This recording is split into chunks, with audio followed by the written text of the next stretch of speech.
Welcome back. Our rolling coverage of the developments in Pakistan continues as D-Day for Pakistan Prime Minister Imran Khan. In fact, the debate on the no trust vote has been going on for a while now. Now the opposition is demanding that voting should take place immediately. Remember that the opposition has moved a no confidence motion against the Imran Khan-led PTI government. And in fact, earlier there were talks between the Speaker and the opposition because the opposition wanted a vote on the motion while the Speaker wanted to take up the foreign conspiracy angle for debate, and the opposition came down heavily on Imran Khan and the Speaker in the National Assembly. Remember, members of the National Assembly, both from the Treasury benches and the opposition benches, have been speaking. But now the focus on that vote.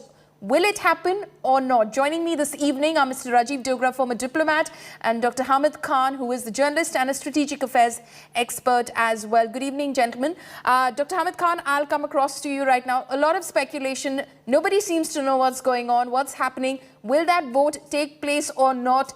Isn't the Speaker obliged to, in fact, conduct that vote in the National Assembly as we speak, sir?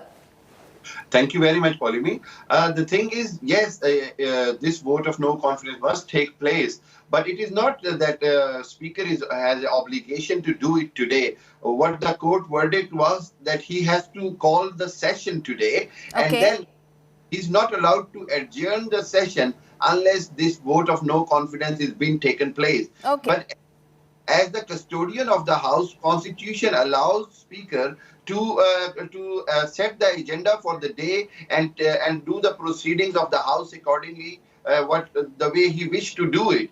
But at the moment, it is chaotic situation because, as you said, that opposition is very strongly protesting and they want this motion, no confidence motion, to be taken place.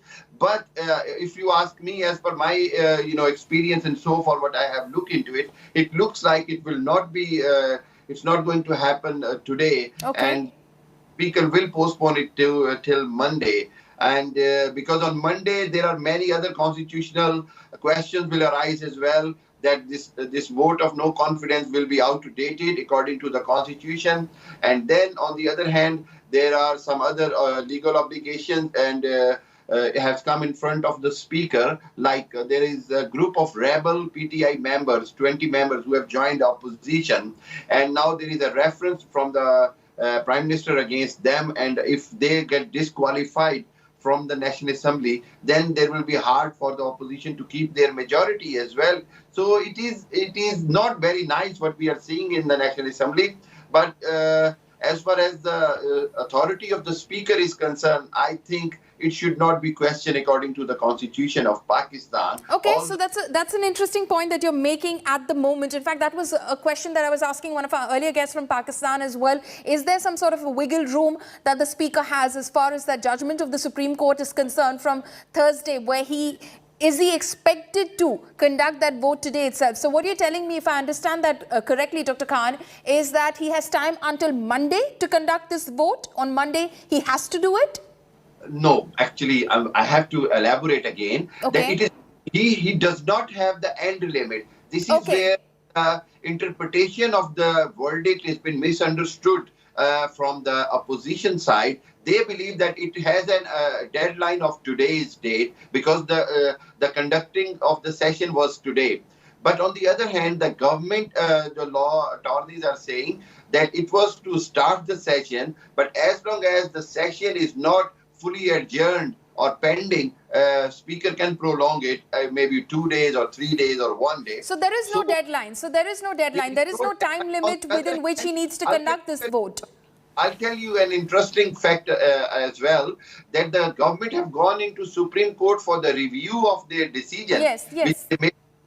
So if this decision petition is accepted, then the Speaker will have a plea that let's wait for the decision of our review and then I will go for the voting for the no confidence motion. So basically Imran Khan has a lot of tricks up his sleeve, Mr. Dogra. Clearly, it's becoming quite apparent. The Speaker is not obliged to conduct the vote of no confidence today, or there is no time limit for that. He has to only convene the session, which he has done.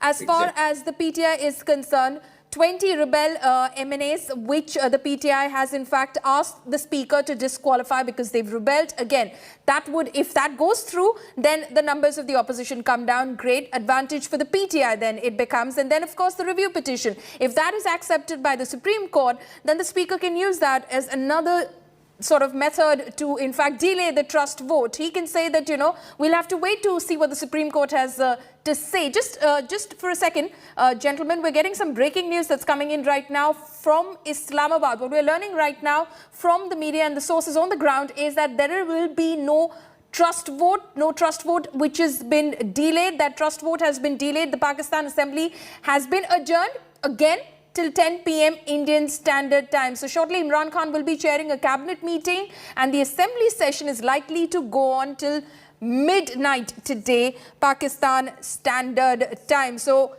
the session stands adjourned till 10 p.m. tonight, Pakistan Standard Time, and it's likely that the session could go on till midnight, but again, no obligation on the speaker to hold that vote today itself. So Mr. Dogra, coming back to what I was asking you, clearly a lot of tricks up Imran Khan's sleeve in order to delay this no confidence vote. And the technical tricks, which I used earlier, dirty tricks, because no civilized democratic government in the world would allow this drama to continue in the manner and shape that it has continued. Democracy means bowing to the will of the people, and in this case, the majority in the parliament. But I have a different understanding from what Dr. Khan has just told. Obviously, he is an expert, so he knows his constitution best. Right. But maybe I may have a point which perhaps elaborates what he's already said. And that point is that the Constitution of Pakistan says that once the no confidence motion has been introduced, the assembly will be then adjourned for 3 days so that the members have time to consider the entire issue and come back from their constituencies in case they have gone out. And then within 7 days, no confidence motion must be put to test. And 7 days finished today. Plus, Supreme Court of Pakistan in its order had made it very clear that they wanted only this item to be discussed as soon as the assembly comes into session today. But that is what Dr. Hamid Khan is saying, that the Supreme Court wanted it discussed. It is being discussed. That is the point that he is trying to make, that there was no obligation to hold the vote today itself. The obligation was to, in fact, take up the no confidence motion. No, that was the spirit of the judgment, and I think that was the order of the judgment, that the no confidence motion must be put to test, which means put to vote today. Okay. Dr. Because Khan, would you like to, Dr. Khan, would you like to come in on that? Would you like to clarify? Would you like to explain? Yeah. I mean, as far as Mr. Dogra's understanding is, he might be, in his perception, it could be right. But as per the Constitution, this is the discretion of the custodian of the House, that what agenda he designs or sets for the day. But according to, early in the morning, he said that I will follow each and every word of the court verdict.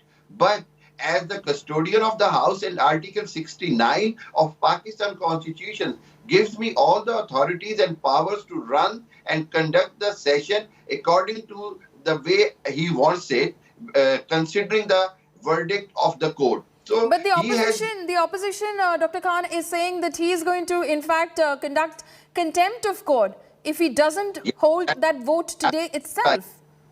Absolutely right. I mean, Polemi, this verdict is one of the classic example where the both parties are claiming their victory, in that sense that they have managed to get the verdict which will force the speaker to have the vote of confidence by the midnight today maximum. This is the version of the opposition. But while on the other hand, our law minister Fawad Chaudhry and then our Attorney General and then the Speaker, they all are convinced that as long as he has followed the guidelines and the orders of the court, he can adjourn it for the next day as well. But I agree with Mr. Dogra Saab that today is the last day of for the vote of no confidence motion according to the constitution, it is the 7th day. If we consider 3rd April as the last day, and the 3rd April is resuming day for today. So this is an ambiguity here, and it has to be elaborated further by the law minister or the attorney general. If they adjourn it today, there has to be an explanation from the speaker for this point of view that it should not run out of its time. That is a question, and we have to see what answer comes about it. Mr. Dogra, going by the way things are moving in the Pakistan National Assembly, it looks really unlikely to me that that vote is going to take place today. So do you think that this is all going to end up in the Supreme Court's court again? Well, on a practical note, what power does Supreme Court have? Your other guest from Pakistan a little while earlier had indeed been very candid in saying that Supreme Court can then order the law enforcement authorities, meaning the establishment in Pakistan speak, to get into the act, which means getting army to enforce the will of the or order of the Supreme Court. So we are getting into a very tricky territory. I wish this had not happened for the sake of democracy in Pakistan and for the sake of gracious conduct of the business of the parliament, National Assembly in this case, because it is sending out wrong signals at a time when Pakistan's economy itself is on a downward trend and needs nursing at the political level at the highest possible echelon. Dr. Khan, you will have to every agree. Every day that is lost in this kind of... Right. I will respond Dr. to Khan, you'll have to agree that this is sending out the wrong signals, as Mr. Dogra says.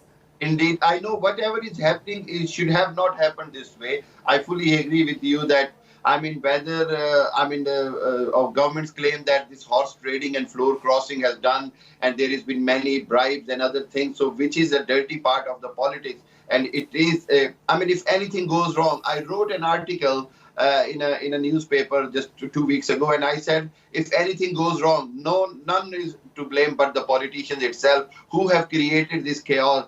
Because it's not about the government is not doing the vote of no confidence. Yes, burden rely on them as well. But on the other hand, what, I should say, dirty tactics being used by the opposition will be questioned as well. I would like to... What are the dirty tactics being used by the opposition here?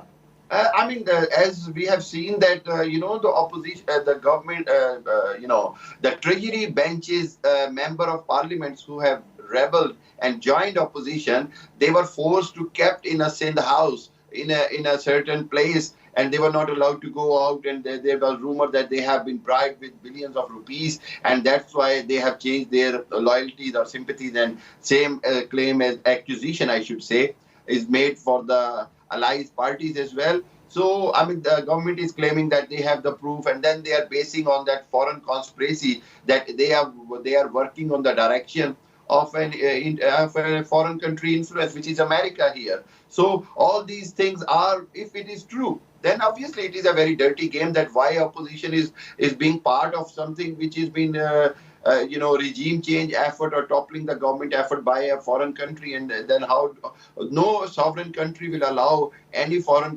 power to intervene in their personal affairs. And okay, Mr. Dogra, do you want to comment on that? This foreign conspiracy angle, which of course has been touted a lot now by the PTI, by Imran Khan himself today. Shah Mahmood Qureshi, speaking in the Pakistan National Assembly, again alluded to that the US NSA called our NSA and said that Imran Khan shouldn't be going to Moscow, all sorts of things. This foreign conspiracy angle, how do you read that, sir?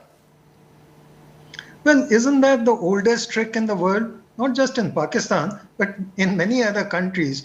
When you are in trouble, then get on to the nationalistic agenda and blame someone outside for all the ills of your country. It's the same script looping over and over again in Pakistan. In this case, Mr. Imran Khan is trying to exploit it to the hilt. But factually speaking, that is not correct. Isn't Pakistan a close strategic ally of America for many, many years? Hasn't Pakistan been hand in glove with America on many ventures, especially in Afghanistan and in some other countries as well? Joe Right. Biden did not speak to Imran Khan despite repeated requests by Imran Khan.